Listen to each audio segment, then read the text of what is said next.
Olá! Pensa só, uma briga de família, uma traição, escalando a ponto de destruir colheitas inteiras e terminar com um massacre de 1000 pessoas. Parece absurdo, né?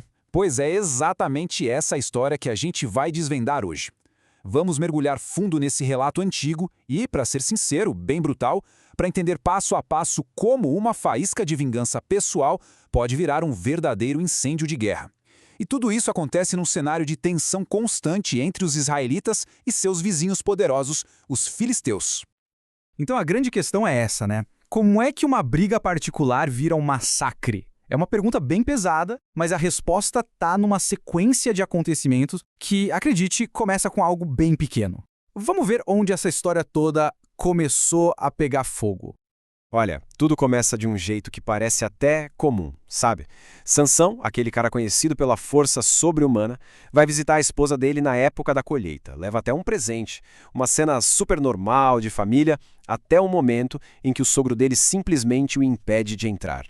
E é aí que a bomba explode. A traição vem à tona. O sogro, na maior tranquilidade, solta essa: "Ah, eu achei que você não gostava mais dela, então eu EADei pro seu amigo, o padrinho do casamento." Simples assim. Ele simplesmente deu a esposa de Sansão pra outro cara, como se ela fosse um objeto qualquer. E pra piorar, ele tenta resolver a coisa oferecendo a irmã mais nova. Quer dizer, a ofensa só ficou maior. A essa altura, o estrago já estava feito. A resposta do Sansão a isso é de gelar a espinha. Basicamente ele diz: dessa vez a culpa não vai ser minha quando eu causar um estrago nos filisteus. Percebe o que ele fez? Ele não culpou só o sogro, ele mirou no povo filisteu inteiro. Aquele problema de família, naquele exato momento, virou uma crise entre nações. Bom, se a gente achou que a coisa já estava feia, é agora que fica estranha. A vingança do Sansão não tem nada de comum, de verdade. Se preparem, porque o que vem a seguir é um dos planos de retaliação mais bizarros e ao mesmo tempo devastadores de que se tem notícia. Então, vamos entender a loucura desse plano. Primeiro passo: capturar 300 raposas. Tente imaginar o trabalho que isso dá. Depois ele amarra as raposas aos pares, cauda com cauda.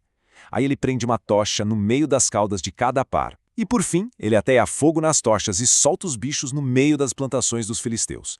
Pensa só na logística disso. Só pegar 300 raposas já seria uma missão quase impossível. Mas o que ele faz depois é pura genialidade do caos. Um plano friamente calculado para causar o maior prejuízo econômico que ele conseguisse. E o resultado? Uma catástrofe. Uma verdadeira devastação agrícola. Tudo aquilo que era a base da economia dos filisteus, os cereais, as vinhas, os olivais, tudo foi queimado, virou cinza. Isso não foi só um ataquezinho de raiva, foi um golpe estratégico para quebrar a espinha dorsal da economia deles, para acabar com o sustento do povo. Mas é claro que a história não acaba aqui.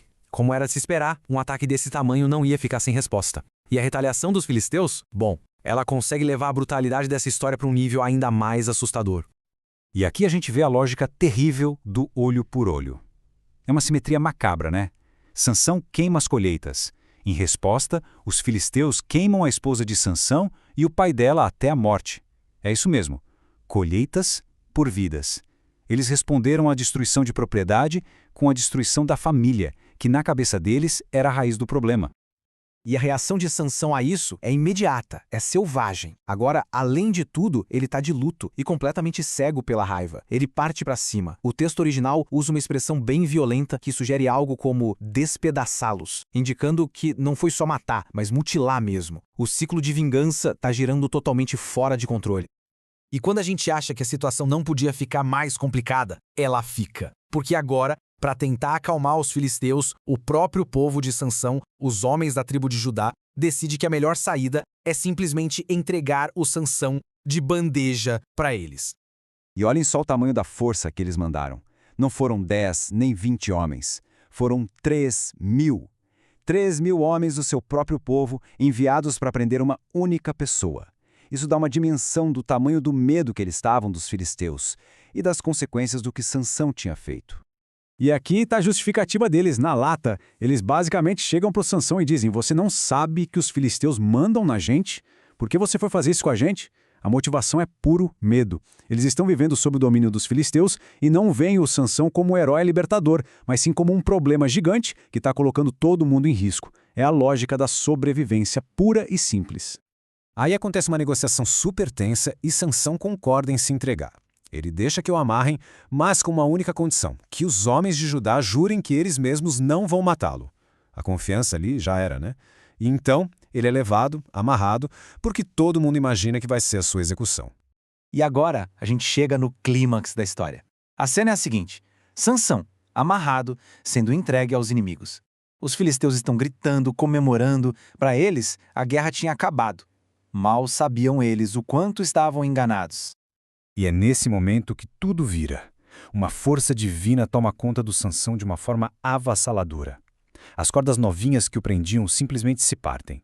Viram pó nos braços dele, como se fossem fios de linha queimando no fogo. Ele está livre. Completamente cercado e sem nenhuma arma, Sansão tem que improvisar. E o que ele acha não é uma espada, não é uma lança, é a arma mais primitiva e visceral que se pode imaginar, uma queixada, o osso da mandíbula de um jumento que tinha acabado de morrer. E com essa arma improvisada, o resultado é simplesmente inacreditável. 1000 homens. 1000. Sozinho, armado com um osso, Sansão destrói um exército inteiro. É a escala desse massacre que transforma essa história em uma lenda.